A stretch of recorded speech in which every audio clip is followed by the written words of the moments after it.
ஒரு குட்டி mini vlog பார்க்கலாமா? இந்த விலாக் வந்து சண்டே எடுத்தது. காலையிலேயே போயிட்டு மட்டன் ஒரு 1/2 கேஜியும், சிக்கன் ஒரு 1 கேஜியும் வாங்கிட்டு வந்துட்டேன். மார்னிங் பிரேக்ஃபாஸ்ட்டுக்கு வந்து கிச்சடி தான் பிளான் பண்ணியிருந்தேன். ஸோ அதுக்கு வந்து ரவை இல்ல. ரவையுமே வாங்கிட்டு வந்தாச்சு. சட்னிக்குமே எல்லாமே எடுத்து வச்சுட்டேன். ரவை கிச்சடி பார்த்தீங்கன்னா, நான் செகண்ட் டைம் பண்ணுறேன்னு நினைக்கிறேன். எனக்கு அது அவ்வளவா பிடிக்காது.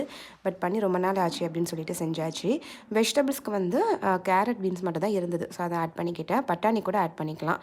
ஸோ இதை ஆட் பண்ணிவிட்டு நல்லா அது வந்து ரெடி ஆகிட்டு இருந்தது. இன்னொரு சைட் பார்த்தீங்கன்னா, சட்னிக்கும் வந்து ரெடி பண்ணிகிட்டு இருந்தேன்.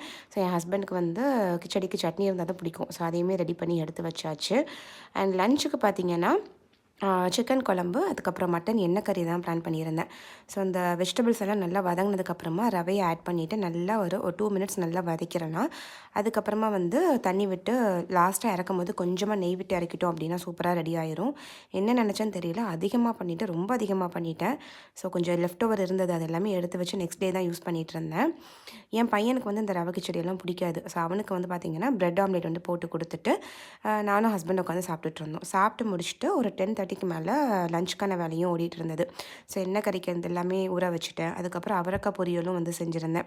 எல்லாமே சைட் பை சைடு வந்து ரெடியாக்கிட்டே இருந்தது. ஒரு 1 ஹவருக்குள்ளே பார்த்தீங்கன்னா லஞ்ச் வேலையும் முடிஞ்சிருச்சு. ஸோ பீர்க்கங்காய் வந்து குழம்புக்கு போட வந்து எடுத்து வச்சுருந்தேன். அந்த தோலில் வந்து சட்னி மாதிரி பண்ணால் சூப்பராக இருக்குமேன்னு சொல்லிட்டு அதையுமே செஞ்சு ரெடி பண்ணி எடுத்து வச்சுட்டேன். அன்றைக்கி லஞ்சுக்கு வந்து நிறைய வெரைட்டிஸ் இருக்கிற மாதிரி இருந்தது. ஸோ அல்ஹம்துலில்லாஹ் சூப்பராக வந்து லஞ்ச் சாப்பிட்டுட்டு வெளியில் போய் ரொம்ப நாள் ஆன மாதிரி இருந்தது. அதனால் ஃபஹீமை கூப்பிட்டுட்டு கொஞ்சம் வெளியில் போயிட்டு வந்தோம். அவனுக்கு இந்த சாட் ஐட்டம்ஸ் எல்லாம் ரொம்ப பிடிக்கும். ஸோ அவனுக்கு அதை வாங்கி கொடுத்துட்டு நைட்டு டின்னருக்கு வந்து பரோட்டா தான் வீட்டில் போட்டிருந்தேன். ஸோ அந்த டே பார்த்தீங்கன்னா அப்படி தான் போச்சு. பை. அஸ்ஸலாமு அலைக்கும்.